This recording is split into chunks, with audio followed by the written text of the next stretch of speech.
Hello, ladies and gentlemen. My name is Moon Larimer. I'm running for President of the United States. You can Google my name, and I'll take you to Facebook or YouTube or Twitter. Depending on where you found this,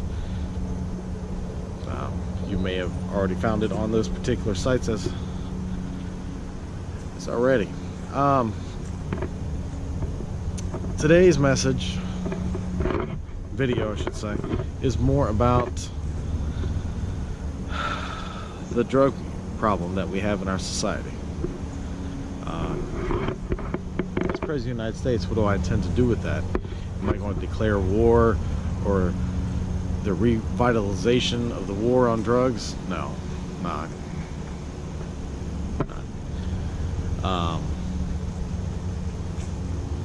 Is the drug cartels waging war against us? Absolutely.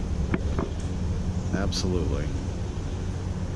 So, what are we going to do? Well, it's a combination of a lot of different things that I want to do to strike out against those cartels.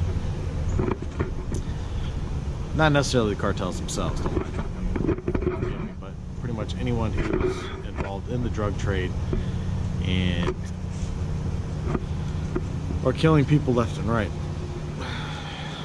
So, first of all, let's talk about that. In 2017, we had a huge spike in the number of reported deaths to the CDC on drug overdose. Now, that's critical to know because the government does not report or keep statistics, I'm sorry. They don't keep statistics on the number of deaths from drug overdose. The only body who does, anybody out there, is the CDC. I'm sure there's other organizations that try, but the CDC has the best database for that type of information. And I'm sure you've already figured out they probably don't get reported to from all the deaths that are drug overdose. I have no clue whatsoever, but I would assume that homeless individuals that die from drug overdose or who appear to be homeless are not reported to the CDC.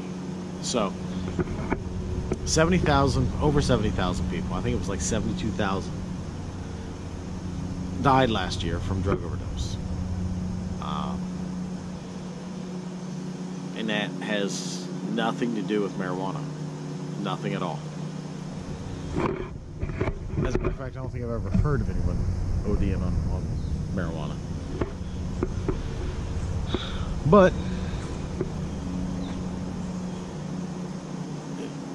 72,000 people. What is that?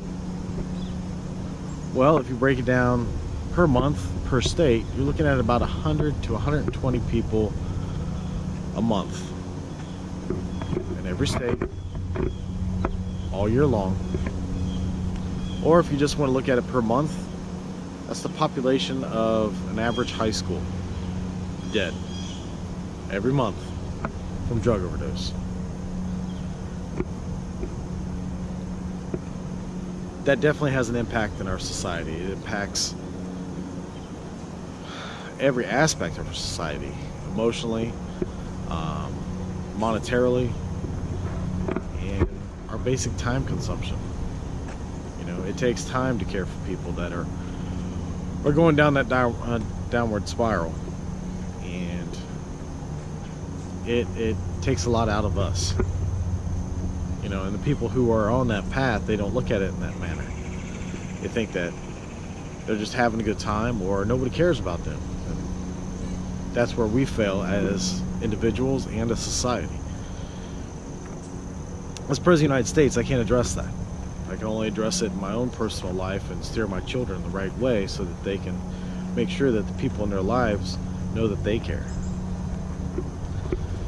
I urge you to do the same, but I can't make you, either as just a basic individual or as President of the United States. You know, this is a democracy. So, what can be done? Well, to remove all emotion from it, you have to look at it in a strategic standpoint. Somebody's making a lot of money. Okay? The government, if it wants something illegal and they want something shut out, it'll do it. Am I saying there's a conspiracy?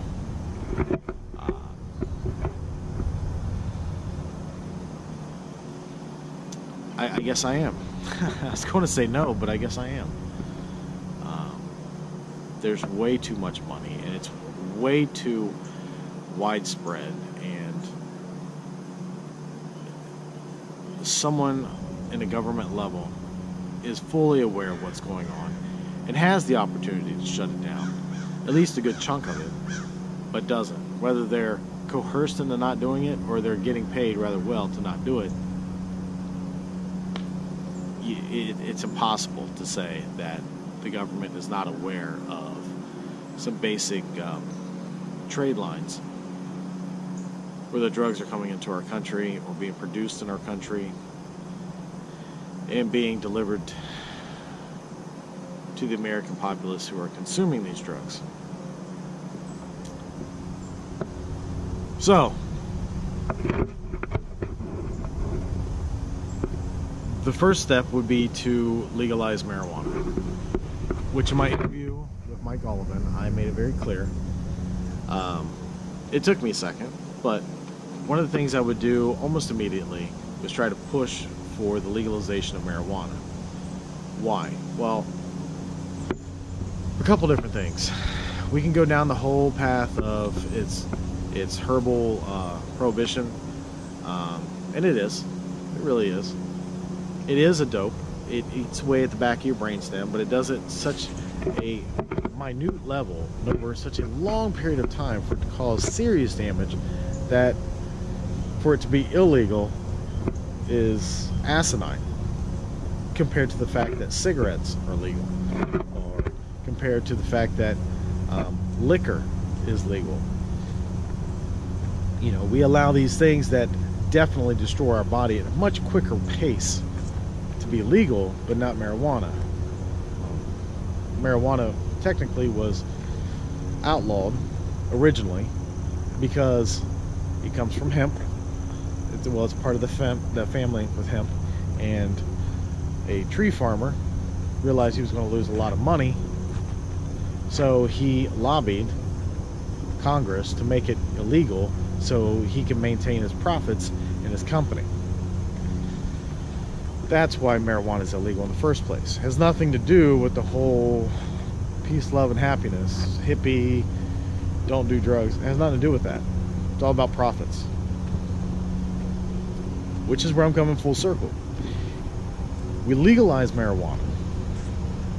Everyone that produces drugs, or the major drug organizations that get a significant portion of their profits from marijuana, will take a significant blow. So we cut down on how much money they make. Awesome. Then we turn around, as soon as it's legal, we stop spending money on trying to track down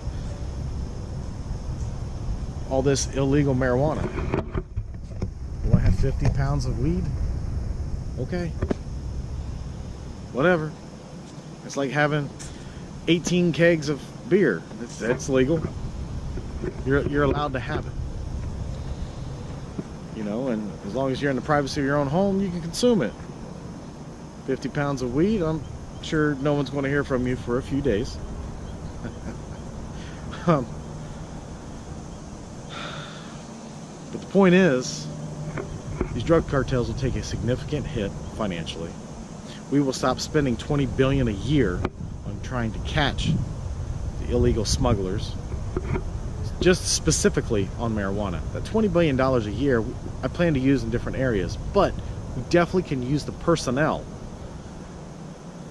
to put more focus on tracking down the hard illegal drugs, opioids, cocaine, methamphetamines, all of them.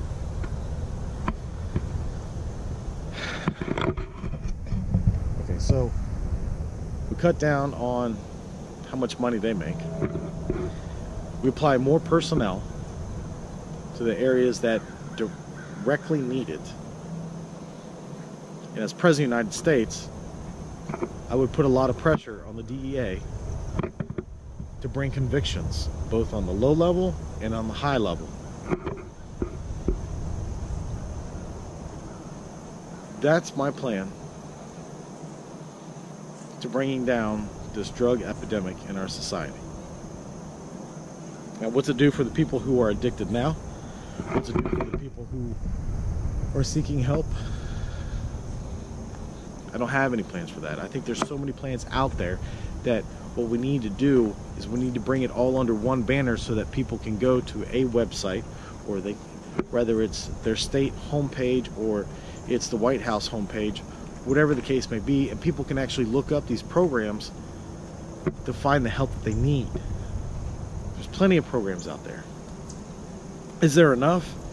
I don't think so, but I don't know for sure.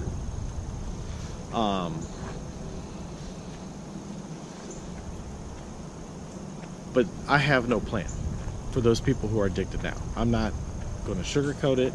I'm not trying to run as President of the United States to make you empty promises or to be something that I'm not.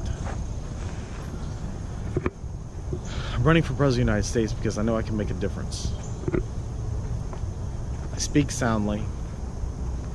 I do not have Harvard education, only some basic college.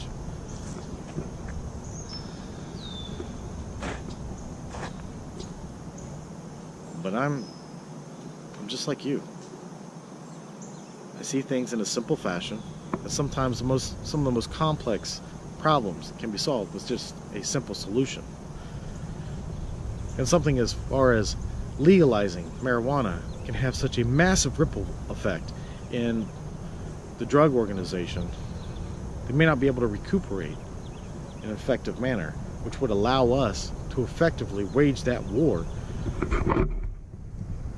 against these cartels. I keep saying cartels, but it could be any type of criminal organization.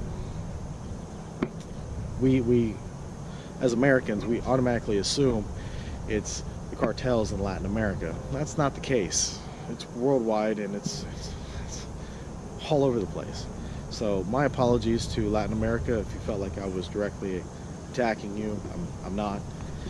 Just anyone who's a part of that underground organizations, that's what I'm basically going after.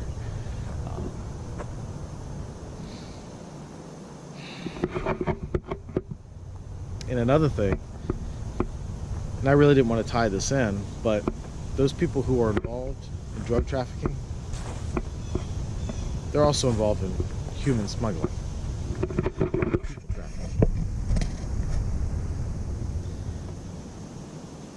So if we start taking down different illegal operations, and we go after drugs,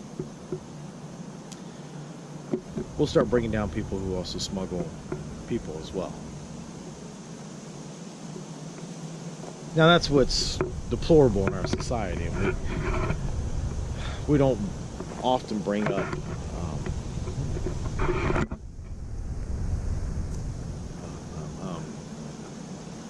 art thieves and art smugglers,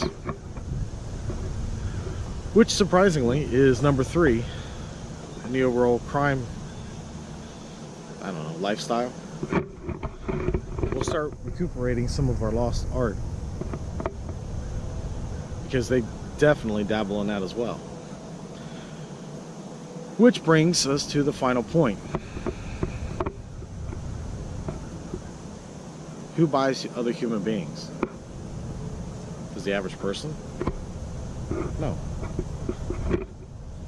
So who does? Wealthy people.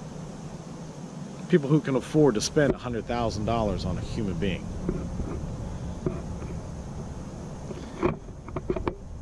These are individuals that will definitely come under the microscope. We can't just look at the people who are doing wrong, we've got to look at their clientele as well. Who can afford to be their clientele? They got to be making great money from somebody. Now, drugs is a little bit different. I mean, drugs, you know, you sell to anybody. You can break the drug down to such a small amount that somebody has $5. You can sell them whatever they want for $5. May not be enough for what they want, but so drugs is a little bit harder. But we start opening the door to human trafficking or art, $1 million paintings. We gotta look at the clientele, not just the organizations themselves. So, at any rate, the video seems to be long enough. I'm sorry for the length. I'd like to thank Jamie specifically. She gave me the idea to do this video. I was looking for a topic, and she made it clear that I haven't even touched on this subject to the degree of which this video is getting into.